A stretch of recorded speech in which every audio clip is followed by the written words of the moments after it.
Au cours de cette étape, nous allons nous intéresser de plus près au menu site ici depuis le back-end de Joomla. Donc dans le menu site, nous avons le premier menu qui nous permet de revenir au panneau d'administration, donc cette interface qui est là. On va prendre 5 minutes pour la détailler, donc elle est très intuitive, ce sont des icônes très parlantes. Vous voyez ici ajouter un nouvel article, pas besoin de faire un schéma pour comprendre à quoi ça sert.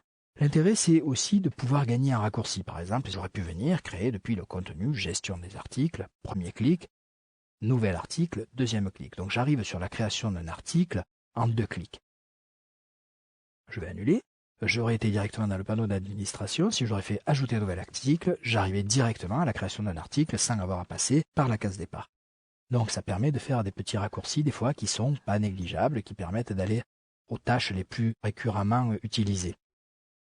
Alors, on ne va pas revenir en détail sur chacun de ces menus, puis au cours des étapes, on sera amené à les explorer plus verticalement en fonction de leur utilité. Là, nous allons regarder sur cette partie droite ici un menu, un groupement de menus qui nous permet de nous renseigner sur les utilisateurs enregistrés. Alors pour l'instant, ça ne va pas être très parlant parce que le site n'est pas encore rempli, il n'y a pas d'article, il n'y a pas d'utilisateur, donc on ne va pas pouvoir avoir des statistiques là-dessus. Mais je vous garantis que dès que votre site commence à rentrer en fonctionnement, c'est vraiment un outil et des informations très stratégiques pour maintenir et faire évoluer votre site. Alors l'ensemble des utilisateurs enregistrés vont être listés ici. Vous pouvez les trier par groupe, par client, par dernière activité. Donc vous pouvez suivre l'activité et la participation à la vie de votre site de l'ensemble des utilisateurs enregistrés. Ici, sur les articles populaires, vous allez avoir les 10 articles les plus visités par vos internautes. Donc chaque fois qu'un article est visité, il reçoit un clic. Les articles qui ont le plus de clics vont apparaître ici. Donc ça va vous permettre de suivre la vie de votre site et de vous dire, ah ben ces articles, ça intéresse vraiment les internautes, il va falloir que je développe un peu plus là-dessus. Ou alors, à l'inverse, ces articles ne sont pas du tout intéressants pour les internautes. Pourquoi? Que se passe-t-il? Est-ce qu'ils sont mal vus? Est-ce qu'il faudrait que je les mette plus en évidence? Est-ce qu'ils sont pas accessibles? Etc., etc. Encore une fois, cet article pour l'instant ne parle pas, mais je vous garantis que dès que le site va commencer à vivre, ça va vous aider à faire évoluer votre site.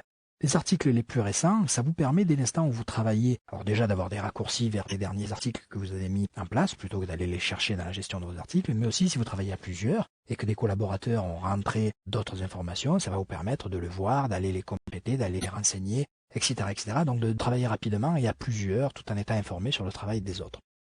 Les statistiques ne parlent pas du tout, on n'a pas de menu. Donc dès l'instant où on aura des menus, on reviendra encore une fois, on reviendra sur l'ensemble de ces éléments au fur et à mesure qu'on avancera et qu'on peuplera notre site de contenu.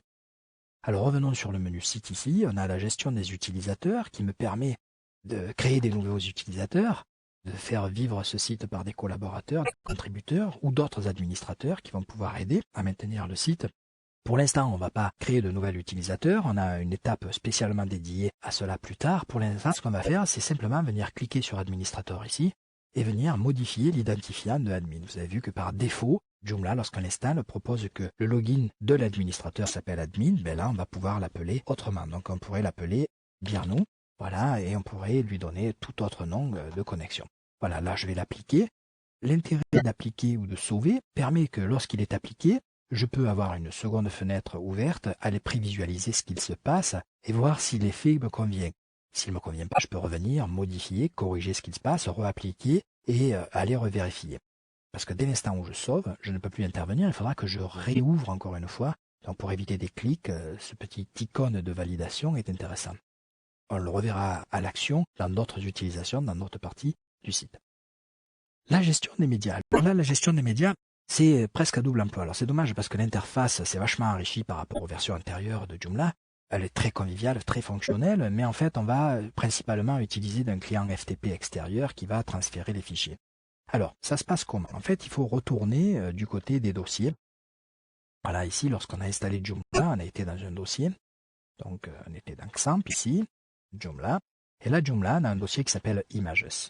Et à l'intérieur de Images, j'ai toute une série d'arborescences, de dossiers, des petits icônes qui sont utilisés par Joomla et son back-end pour être esthétique. Ici, on a un dossier qui s'appelle Stories. Et le dossier Stories, par défaut, est le dossier qui va contenir l'ensemble des médias images utilisés par Joomla. Donc ici, vous voyez, on a des images qui existent déjà. Ces images, il ne vous faut pas les supprimer ni les détruire. La plupart peuvent être utilisées par Joomla, surtout celles qui vont être incluses ici dans la partie à la racine du dossier images, ainsi que le dossier des bannières ici, qui contient certaines images utilisées par Joomla. Vous pouvez créer un autre dossier, bien entendu, à la racine du site et qui va être votre dossier par défaut d'image, auquel cas il faudra le reconfigurer, on va le voir dans quelques secondes.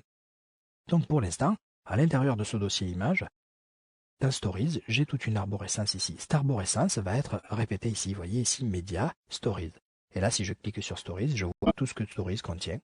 Et je vais pouvoir aller dans Food, par exemple, voir tout ce que contient. Et si je suis dans Stories, ici, à la racine, je vais pouvoir créer un dossier qui s'appelle Autres images. Alors là, on est sur un serveur, pas question d'utiliser des accents, pas question d'utiliser d'espace. D'accord? Donc ici, je vais pouvoir créer un autre dossier qui s'appelle Autres images et je crée un dossier. Ce dossier va se créer. Et vous le voyez, il est ici au même niveau que food et fruits. Si je reviens dans mon dossier ici, on s'aperçoit que autre image a été créée ici, avec une petite fichier index.html par défaut qui permet d'éviter d'aller déposer des fichiers auto-exécutants qui pourraient être nuisibles. On verra ça également ultérieurement. Par contre, dès l'instant où je vais appeler ce fichier, ici, par défaut, je n'ai rien dedans, je vais pouvoir aller amener des images. À l'inverse, en cliquant sur ce petit bouton, on peut remonter d'un niveau. Je peux sélectionner ce dossier pour le supprimer à plusieurs, en venant cliquer sur le bouton supprimer ici. Ou je peux utiliser un simple bouton individuel de suppression ici qui me permet de supprimer le dossier autres images. Et si je reviens dans mon dossier ici, on s'aperçoit que le dossier a disparu. Alors cette interface est très conviviale, très fonctionnelle. Comment je vais faire pour rajouter des fichiers? Je vais pouvoir ici venir chercher des images et lancer le transfert et aller amener des images à l'intérieur de l'arborescence dans laquelle je me situe ici. Un des soucis, c'est si je me retrouve avec 25 images à transporter ou 50 images à transporter, c'est un peu long. Donc c'est pour ça qu'on va préférer le client FTP, souvent, à pouvoir transférer des images, à créer des dossiers, etc. Ça ira des fois plus vite que d'utiliser cette interface, bien qu'elle soit magnifique et hyper fonctionnelle.